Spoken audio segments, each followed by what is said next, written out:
For thousands of years, people have gazed up at the heavens and read messages in stars.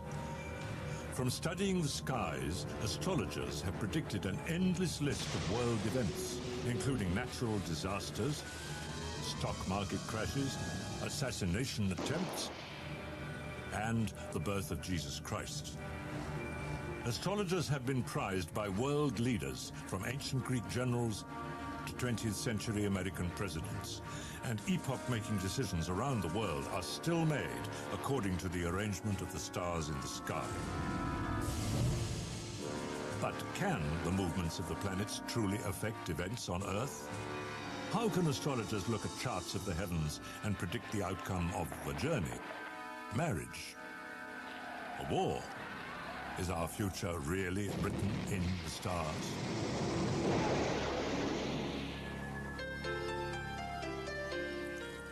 In 18th century England, there were two men whose backgrounds could not have been more different.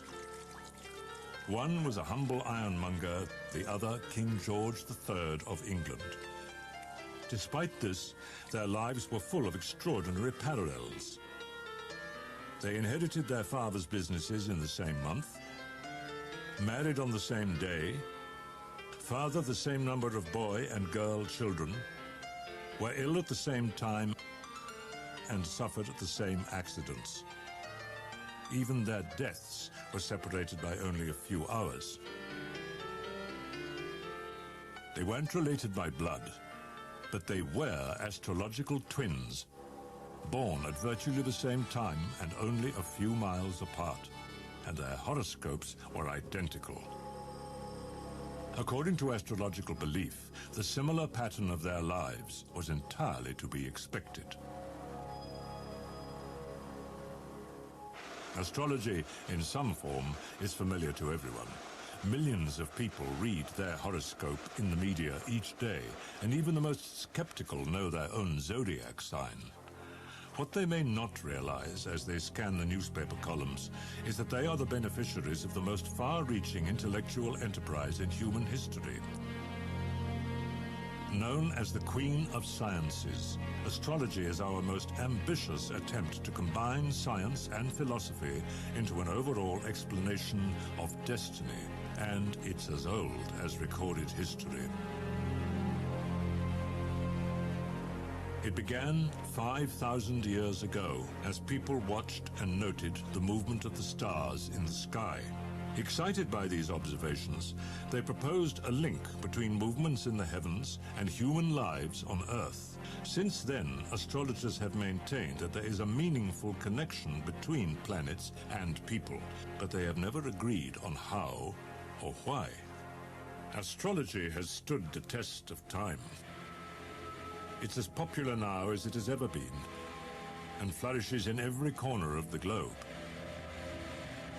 Cambridge University historian Nick Campion has made an academic study of astrology's changing role. Astrology is actually infinitely flexible. We just can't get away from the fact that it's one of the most accurate descriptions of character we have, and it can predict the future. Robert Curry is a prominent astrologer whose London astrology shop attracts thousands of clients each year. I think the reason for the success and popularity of astrology is because it is a truth. It is something that is fundamental. I feel that astrology comes from something higher. It's as if it's part of the universe. Sometimes when I was doing charts and consultation, I'd get a chill down my back, down my spine, because people would say things that were so uncannily true in accordance with the chart. For most people, a horoscope means a brief impersonal prediction in a newspaper or on TV. Shelley von Strunkel is a consultant astrologer who also writes popular newspaper sun sign columns in Britain and America. These are designed to give the individual a chance to think about their day to come. It's a bit like a weather report for a specific part of the country. But these horoscopes refer solely to the signs of the zodiac, sometimes called sun signs. The zodiac is the name given to the band of constellations in the sky, through which the sun, moon, and planets appear to pass as they journey through the heavens. The Romans compared the movement of the planets through this starry backdrop to a chariot race. The sun, moon, and planets are the chariots, and the constellations are the racetrack. The zodiac is divided into 12 divisions, or signs. Everyone born during the 30 days it takes the sun to travel through one division is said to belong to that sign, and astrologers believe that they will share its characteristics and influences. Sun sign predictions are very generalized, but despite this, newspaper horoscope columns have a large following. Erin Sullivan, an astrological writer and teacher, has also written popular columns. Sun sign astrology, as it appears in the newspapers, interests millions of people, which is often why some people buy a particular paper. Some people who write these columns are terribly successful. They're very, very good. They have an excellent vocabulary. They are able to work the symbolism quite nicely. You'll find that some of them are actually very good, and some of them are absolutely drivel. It's just ridiculous. A true horoscope is more than just a sun sign description. It's a personal chart describing the astrological influences relating solely to that individual. The chart is cast by an astrologer and is known as a natal chart. This is a map of where the planets are at the time of your birth. And it is a unique map that relates to you in particular. From that information, an astrologer can then tell you about your potential, the type of person you are, the type of experiences you may have during your life, and how you could perhaps understand difficult areas in your personality.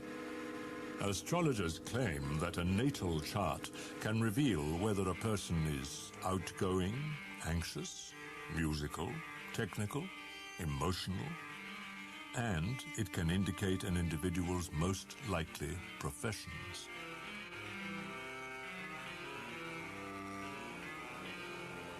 The chart is a snapshot of the heavens at the exact moment of birth.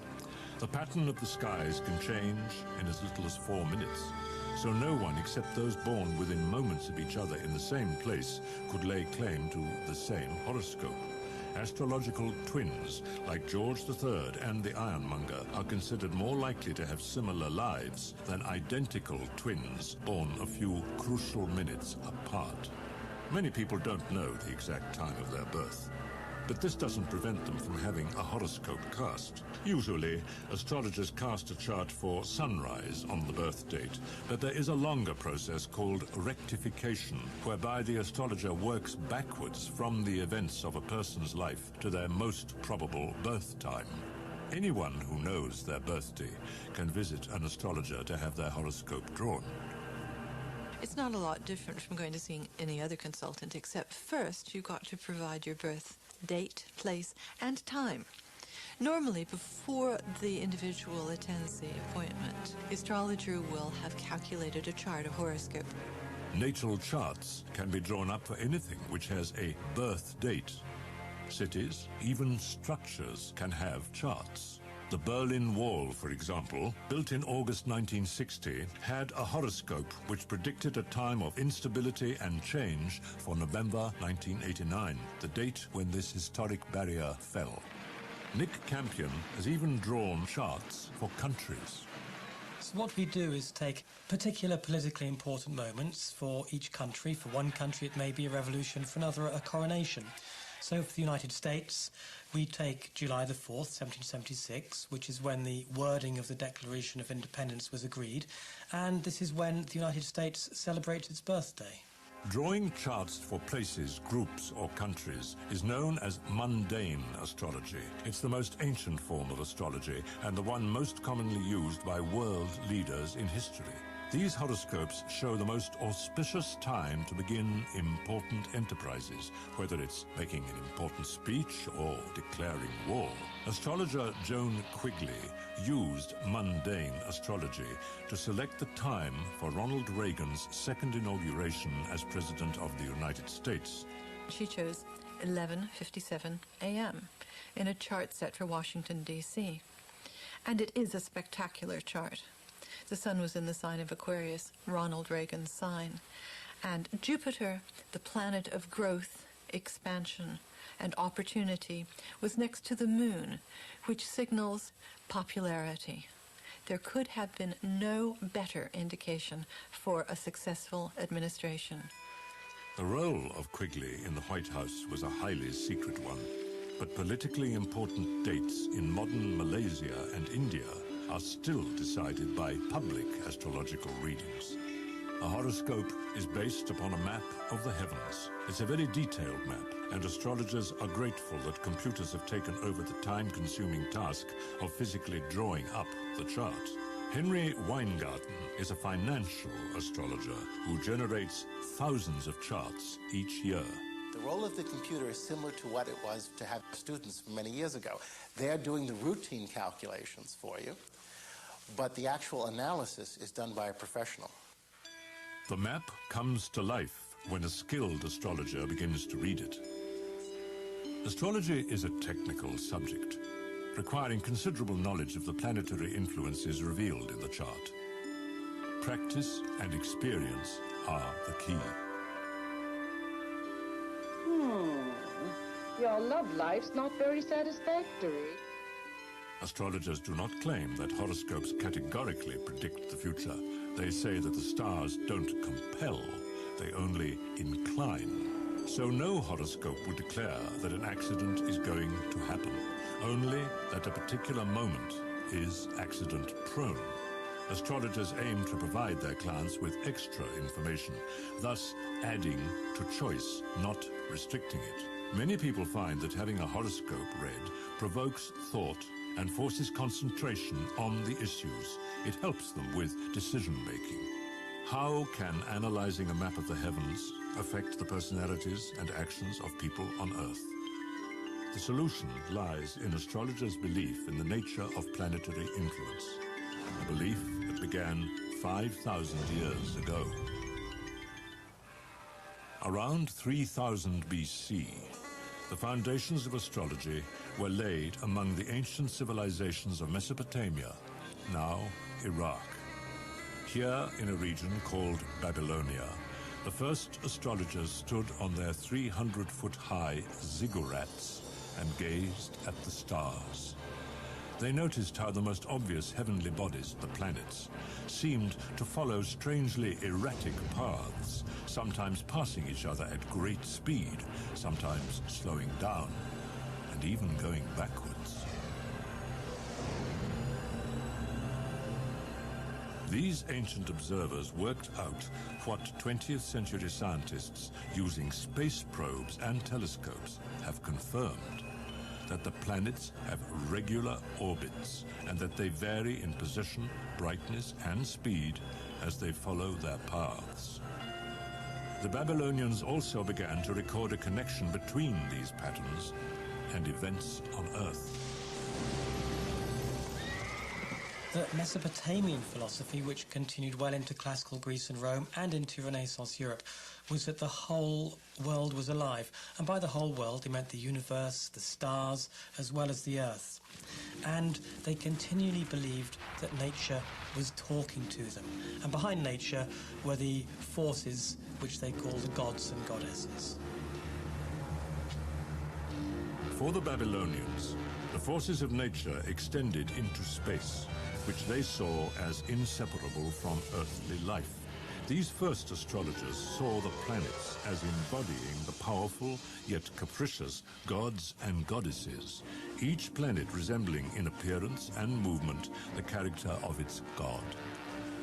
The Babylonians, and later the Greeks and Romans, believed that these planets, all different, exerted their influences upon life on Earth, and that the closer each planet locked in its orbit came to the Earth, the more strongly people on Earth were affected by it. This ancient idea of the planets as forces with distinctive personalities and effects is still the cornerstone of astrological belief and the basis on which horoscopes are interpreted. The core function of a horoscope is to record the positions of the planets so that their influences can be assessed.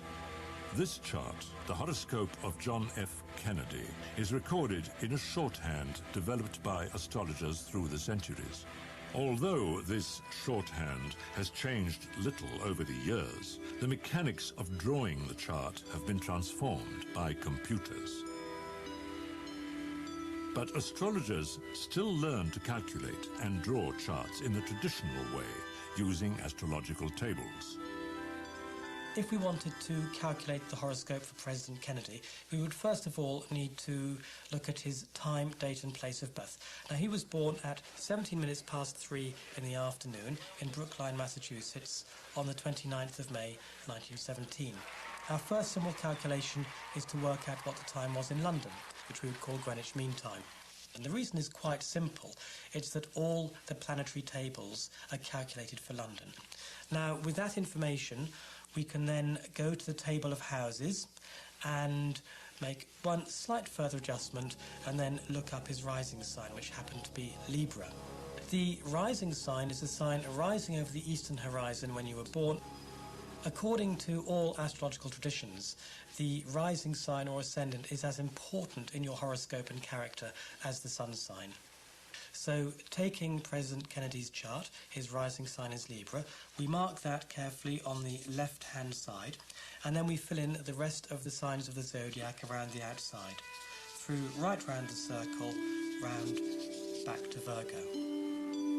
The chart has a further set of divisions. These are the houses. They refer to practical areas of human life, such as family, money, travel, and work. The next stage is to work out where the planets were at the time of birth. Now, we would go for this information to a book called An Ephemeris, and this will list the positions of the planets for every day of the year, and you can buy a volume which lists them for 100 years if you wish. Taking President Kennedy's chart, for example, he was born with the sun in Gemini and the moon in Virgo. Now, the planetary positions in the Ephemeris are going to be given to the nearest degree, very precisely. So we're not just looking at the sign the planet is in, but also the precise degree of the sign. And then we go around and do the same with the other 8 planets. Once the planets have been recorded on the chart, interpretation can begin. The astrologer must know the influences identified with each planet.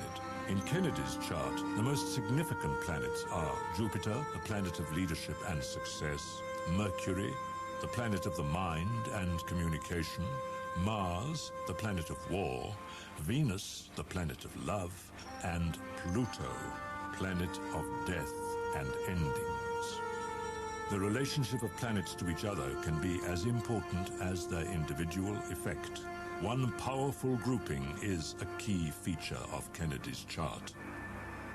It's interesting to see that he had a very, very powerful conjunction of planets in Taurus. Now, a conjunction means that planets are linked very tightly within 8 degrees in a sign. And he had Jupiter, which is a planet of optimism and growth. Mercury, which is the planet which ruled his mental processes, his ideas, and Mars, which is a planet of anger and aggression, and in politics indicates war. Now, Taurus is a sign which is very persistent and very stubborn and achieves its aims without deviation. It will find a course and stick to it. I think that this is the particular alignment which indicates his success in standing up the Soviet Union in Berlin and in Cuba. And of course, looking at the chart very literally, Mars in ancient times ruled arrows and spears, and of course in modern terms that's missiles. The angles between planets in a chart, or aspects in astrological terms, are also important.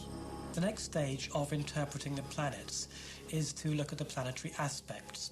Now, the aspects are precise distances between planets. Some of them are difficult and others are easy. Now, if we look at Kennedy's chart, then the Moon was making two difficult aspects, one to Venus and one to the Sun. The Moon square to Venus is very difficult emotionally, and this would represent the deep internal pull that he felt between his love for Jackie on the one hand and his high regard for her as a wife and mother of his children, and his desire to explore relationships with other women, with Marilyn Monroe and other more alluring characters. And the same would have happened between the Moon and the Sun, which often represents divorce or the breakup of a marriage. So perhaps had Kennedy lived, we would have seen his relationship with Jackie Kennedy running into the public trouble that we already know it was in privately. If we look at Pluto in Kennedy's chart, then Pluto was in ancient mythology the god of the underworld. In modern astrology, it's a planet which represents endings, whole phases of life coming to an end. Now, it's intriguing to note that when Kennedy was born, Pluto was exactly overhead at Dallas. So that is how to calculate and interpret a chart. Now, of course, these days, any computer can do the calculation, but there's nothing to replace the astrologer's skill in actually interpreting a chart and bringing it to life. Modern astrologers often help clients in their personal lives, but predicting events has always been part of astrology. The most famous astrologers have foretold major events, even the beginnings of new eras. Nearly 2,000 years ago, a small group of Persian astrologers observed an unusual conjunction in the heavens. They discovered that this had been predicted by the astrologer-philosopher Zoroaster, and that it would herald the birth of a new king. The astrologers set off on a long journey, working out the time and place of the new king's birth from their astrological observations. But when they reached the spot, they found only a baby lying in a stable. The astrologers were the Magi, and the baby was Jesus. Astronomer Dr. Percy Seymour has studied the skies as they were at the time of the birth of Christ in order to discover what led the Magi to their historic conclusion. He found a rare association between the planet Jupiter, traditionally associated with kings, and Saturn, associated with the Jewish people. These two planets actually did a dance in the sky and came together 3 times in 1 year. And that's called a triple conjunction. But there was something even more significant about this triple conjunction. It occurred in the constellation of Pisces. And Pisces was associated with the area around Bethlehem. And a triple conjunction in Pisces only takes place once every 900 years. And I think what they did was they said that a king of Jewish origin was about to be born in Bethlehem. So they went in search of this king. They might even have made use of the census that was going on to find out which baby was born at that right time. And then they told his mother that he was born to the king of the Jews. When the child of a royal lineage was due to be born, there was only one person more anxious than the expectant father, the court astrologer. In a Macedonian palace in 356 BC, the court was expecting the new child of the king, Philip II, and Olympias, Philip's wife, had gone into labor. The astrologer pleaded with Olympias to try to delay the birth as long as possible. If she could do so, her child would have an extraordinary horoscope and would become one of the greatest leaders the world had ever known. Somehow, Olympias managed to do as the astrologer asked, and eventually her son was born into his epoch-making horoscope. Olympias had given birth to Alexander the Great. Things don't always turn out this way. Robert Curry, was offered a choice of birth dates for his daughter.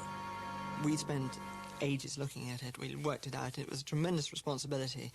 And we picked this new moon in Pisces, which we thought was going to be the most wonderful chart, and it fitted in with our charts. And we had it all planned. So my wife then went into hospital, and we waited for the doctor to come around to help with induction. And nothing happened. There'd actually been a crisis on that morning. And it was only in the afternoon that she actually was born. And the end result was that the moon had changed signs. The horoscope was completely different. But in fact, it's been the most wonderful thing. And I think the lesson for me is that you should just let fate take its course. The fortunes of astrology waxed and waned during the Middle Ages, but by the 16th century, astrology in Europe had become highly refined, well regarded, and an essential qualification for any educated person. Astrology was a mainstream academic subject taught in universities alongside mathematics, medicine, and astronomy, and was used by doctors, scientists, and high-ranking intellectuals. One of the most famous astrologers of all time was John Dee, who was a personal astrologer to Queen Elizabeth I of England. So we could say that he was responsible for some of the most important decisions taken in one of the most important reigns in English history. Dee's work included acting as a spy for Elizabeth. But astrology, not foreign intelligence, was the cornerstone of his instructions to his queen. He chose propitious dates for all important events. One of his greatest successes came in 1588, when he advised Elizabeth on the timing of England's victorious confrontation with the Armada, the invading naval force of Spain.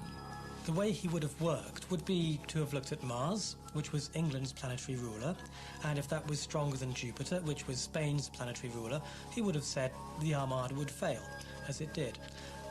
And he would have looked at other factors, such as Mercury, which rules the winds, and he would have looked at Mercury and said, well, the Armada might be blown off course, as it was. This was the heyday of astrology. In the 1600s, there were more than 200 well-known astrologers working in London. People went to an astrologer when they were ill, when they had suffered a loss or reversal of fortune, or when they were considering marriage or business ventures. The first ever weekly horoscope dates from this time. It was called The Starry Messenger and was written by William Lilly, who was famous for predicting the Great Plague and the Great Fire of London. William Lilly practiced horary astrology, an ancient method which is designed to answer specific questions, such as whether a relationship will result in marriage or even the whereabouts of a lost ring. In the 20th century, we have come full circle, back to finding personal astrologers next to political leaders and ordinary people seeking advice from newspaper horoscopes or their local astrologer.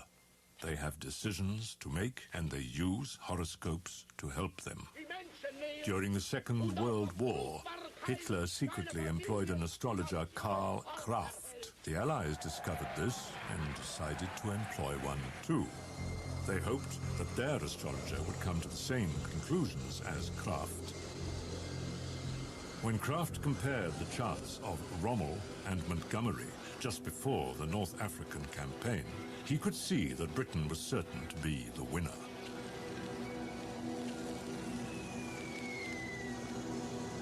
Hitler's response was to put Kraft in jail and carry on with the ill-fated campaign. President Reagan was more inclined to follow the advice of his astrologer, Joan Quigley. Quigley's first success was to predict the attempt on Reagan's life. And thereafter, she was involved in all the major and many of the minor decisions of the presidency. When Quigley was doing her work, her calculations would be as precise as selecting the time that the president's aircraft, Air Force One, would leave on a trip for a summit conference. So that a message would go from Mrs. Quigley to Mrs. Reagan to the President's office that the President's plane should take off at a specific hour for a summit meeting. And it did. In the winter of 86 to 87, Quigley was worried about the movements of Uranus and Saturn. She felt that they indicated a danger of assassination. For 4 months, Reagan stayed inside the White House, emerging only once to give the State of the Union address. Every event in the president's life was timed by the casting of horoscopes. But how did horoscopes help Reagan with the bigger issues of the presidency? Joan Quigley is credited as being one of the people who told Ronald Reagan that he could do business with the Soviet Union. Now, for the first part of his presidency, Reagan had been sounding off against the evil empire, and there'd been this amazing arms build-up. And then Joan comes along and looks at Gorbachev's horoscope and says to Reagan, look, this is a man that we can do business with. Ronald Reagan used astrology to help him make decisions which altered world history. But millions of ordinary people use astrology in their everyday life. They use it for all kinds of purposes. Astrology claims to give insight, and there is no area of life where insight, and thus astrology, cannot be employed. Astrology offers help in everything, from finding a lost purse to timing a journey. Horoscopes assist people with problems in their personal lives. Astrologers claim that a natal chart can help you know yourself and thus be more equipped to meet challenges. A horoscope is the most egocentric document imaginable, a map of the universe with the individual at its center. For many people, including princesses, this chart is the place where revelations about past, present, and future are to be found. Diana had used astrology quite consistently and, as far as we can gather, quite successfully. She was born with the sun in Cancer, which is responsible for the caring, compassionate, emotional side of her character, but also for that part of her which is so shy and withdrawn. Astrologers find Princess Diana's chart explains a great deal about her personality. A chart's a picture of what one experienced in childhood, and the moon opposite Uranus indicates a tumultuous childhood. And indeed, her mother did leave suddenly when she was a young child, and she acquired a new and not altogether popular stepmother shortly after. This position of the moon and Uranus in her chart marks then the tendency as an adult to react suddenly as well when she's hit with conflict, as we've seen to be the case. In a consultation, an astrologer would use these insights to give advice about the future. I think another way in which astrology was very important to Diana was in taking aspects of her chart which were difficult. For example, I'm thinking of her moon in Aquarius, squared to Venus, which is very, very difficult emotionally and been causing her great tension. And her astrologers showed her how this could be used positively because it's a very, very idealistic alignment. And that's when she started going to meet Mother Teresa and taking up radical charities such as AIDS and shaking hands with AIDS victims. Princess Diana's chart shows Saturn, the planet of duty and responsibility, challenged by Neptune, which represents disillusionment and disintegration.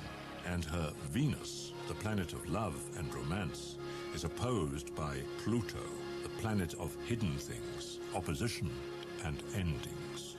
Buckingham Palace would have done well to have looked at Diana's horoscope.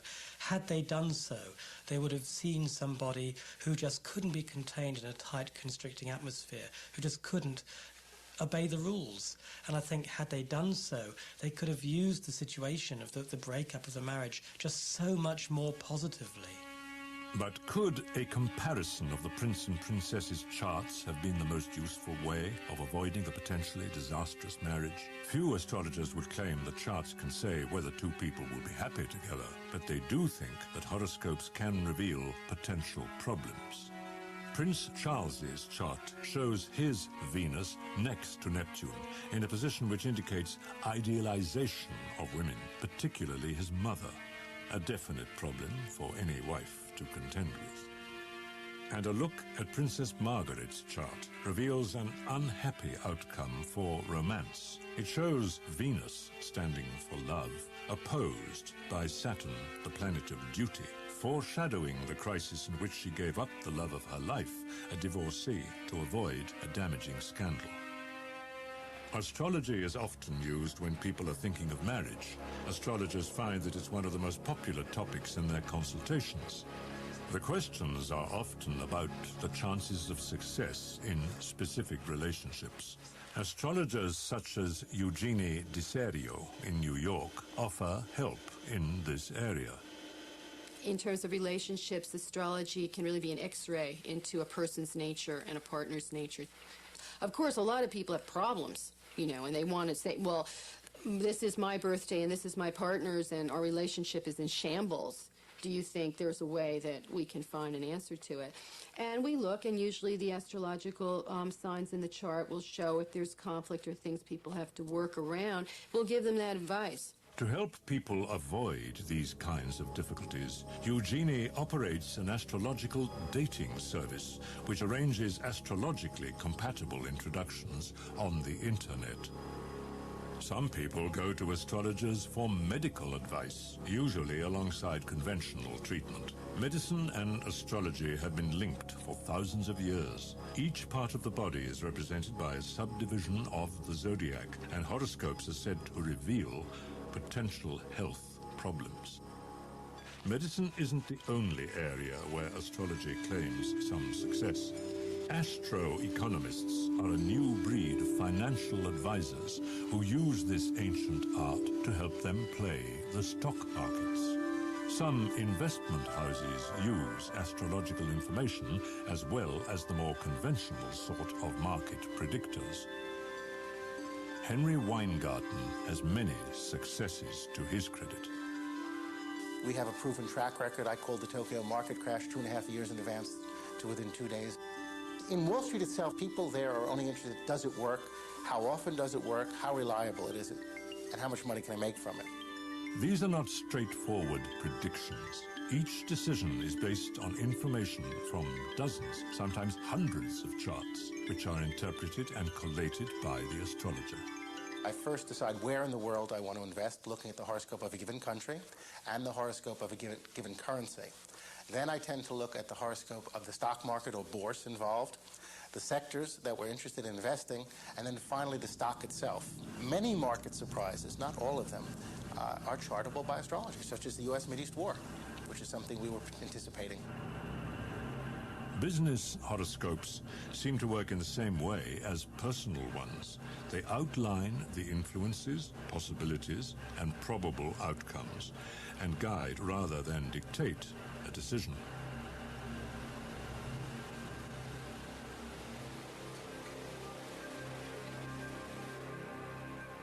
For those who use astrology this way, its validity is not in doubt. Others are less convinced. Scientists have difficulty accepting a system whose workings seem to have no plausible explanation. But astrologers have something new to offer the cynics: statistical evidence. The continued popular appeal of astrology is a puzzle to many 20th century scientists who regard it as a lingering superstition. In the 1950s, Michel Gauquelin, a French scientist and statistician, irritated by what he thought were astrology's bogus claims, set out to refute a statistical study in which the astrological writer Léon Lasson had connected horoscopes with choice of career. To his surprise, his results confirmed Lasson's original conclusions. He repeated the studies and found even more significant results. He turned up a very interesting result, looking at men who had excelled themselves in the medical profession, medical scientists and physicians who had excelled, won prizes, made discoveries, and he found out that these men, they were mainly men at that time, they were mainly born when Saturn or Mars had reached its highest point in the sky. Gokula also found that what became known as the Mars effect was strongest among world-class athletes, and that writers were significantly more likely to have had the moon rising in their charts. The striking thing for students of astrology is that these findings supported traditional beliefs about planetary influences. Gokulan's findings actually provides an underpinning of a belief from the ancient world that kings are born with Jupiter just rising or reaching its highest point. And this is why Jupiter became associated with kings and became the planet of kings. Although Gokulan's work was scientifically rigorous, scientific journals were reluctant to publish it. Gokula went on, however, to make another statistical discovery. Some aspects of horoscopes are hereditary. This was not true of zodiac signs, which showed no special connection, but it did apply to planetary influences. And he was able to show that if Mars was rising, whether either mother or father was born, then the child was also likely to be born with Mars rising. This evidence, although statistically valid, fails to impress most scientists. Parapsychologist Susan Blackmore needs more convincing. Almost all astrologers will claim that there is a relationship between the time and place you were born and your personality. So you can do, for example, my favorite sort of experiments are this sort. You might take, say, a dozen people and give an astrologer all the information he or she wants about those 12 people, and also give the 12 birth times and dates as accurate as they want them, and see whether the astrologer can match up those people, all the information, with those dates. Many experiments of that kind have been done, and they can't. A similar piece of research showed that personality, as revealed in psychological tests, corresponded more closely with sun signs than with full natal horoscopes. I think the reason is that we all know our zodiac signs. In other words, those people in that experiment get that correlation because they, if you like, are turning themselves into whatever they think they should be according to what their sign is. Some scientists accept that astrologers are perceived as accurate by their clients. Psychologists, in particular, have been interested in explaining these successes. Carl Jung believed that there was a link between planets and earthly events, but that neither caused the other. They were both part of an overall synchronized pattern. Bob Breyer has a different theory as to how astrologers get results. It has nothing to do with the stars. It's something else. And I think that something else is probably extrasensory perception, ESP.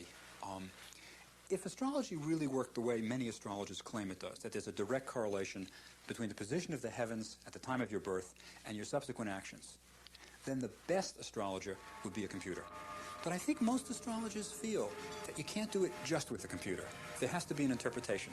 And I think the interpretation is where ESP comes in. Many psychologists maintain that good astrologers, those who impress clients with the accuracy of their personality analysis and can pinpoint problem areas, achieve the result with a combination of skills. They may, for example, be excellent at picking up unconscious signals from their clients, or may simply be good at telling clients what they want to hear. I think the real power of astrology comes from people's desire to see themselves in the descriptions they read. So, for example, if I said to you, well, on the outside you appear really confident and relaxed, but underneath you're actually more worried than you seem. Now, that's true. Almost everybody will say that's true of them, but not true of other people, because you don't realize everybody else is like that too. You can very easily come to believe that astrology has far more validity than in fact it does. But astrologers are equally convinced that a horoscope is valid in its own right. Their position is that good astrologers succeed because they are experienced at reading charts. I was asked to do a chart as a gift for a gentleman, someone I'd never met, and given the birth time, date, and place. And I did a tape for him and sent it off in the post and really thought nothing more about it until I got a phone call from his wife, because she said my tape had helped her understand her husband better than she ever had before. Percy Seymour is one of the few scientists to develop a theory in the areas where real evidence does exist. He has sought an explanation for the connection which Gauquelin demonstrated between the position of planets and the lives of individuals. Seymour's theory is that planetary influence operates through a form of magnetism to which humans are sensitive. The mechanism is unclear, but we already know that the sun and the moon exert an influence on Earth. The full moon, for example, has long been associated with changes in human behavior, and the moon's phases are precisely linked to the ebb and flow of the tides. Animals certainly seem capable of responding to the moon's effect. Oysters, for example, open and close at irregular times each day. It was thought that this was a response to the rise and fall of the tides, but biologists discovered that even in still tanks in the dark, the oysters maintained their tidal lunar rhythm. And when oysters are transported 1,000 miles from the coast, they change their rhythm to the moon cycle of their new home. Somehow, in their darkened tank, they can detect and respond to the phases of the moon. Activity on the surface of the sun more directly influences our atmosphere. Solar flares, magnetic storms on the sun, are associated with increased interference to radio transmissions and disruptions in human behavior. Road accidents increase up to 4 times during and just after these disturbances. Scientists accept that animals and humans can detect signals from close and powerful neighbors, such as the sun or moon. But what about the planets, which are much, much further away from Earth? Percy Seymour has a theory as to how the effects of even distant planets may be registered here. We all know that the sun and the moon have an effect on our Earth. How can the planets enter this scenario? How can they play a part, since they are so far away from us? And their distances makes their effect on us so very, very weak. I think this is where the sun comes into it. The sun can tune in to the weak tidal forces of the planets. And these weak tidal forces can be amplified by the sun's magnetic field, so that the sun can disrupt in the form of violent storms. This affects the magnetic field of Earth. And since the magnetic field of the Earth is known to affect a wide variety of organisms, it can have an effect on human beings as well. Seymour's idea is that the nervous systems of animals and humans act like aerials to detect the vibrations of the Earth's field, a complex symphony played by the constantly moving solar system. The first signals are etched onto our blank nervous systems even before we are born. I think that over the entire 9 months, when the fetus is in the womb, its developing aerial system, which is its nervous system, is picking up tunes, melodies, magnetic music of the solar system. Once the fetus is born, most of its information will come via its 5 senses. But it might well be that in later life, the individual picks up the themes and melodies of the symphony that it heard while it was in the womb. It will be predisposed, this individual, to behave in a certain way. The debate continues. But while scientists argue, astrologers are more popular than for the last 300 years. We still don't know what, if any, scientific basis exists for astrology. But for centuries, the same message has emerged over and over again. The planets are part of the same system as Earth, and somehow their influence is felt in human lives. For the thousands of astrologers who help their clients to focus upon their lives and problems, the stars are more than a benevolent presence in the night sky. They are the guardians of our strengths and weaknesses, our desires and ambitions. They are our destiny.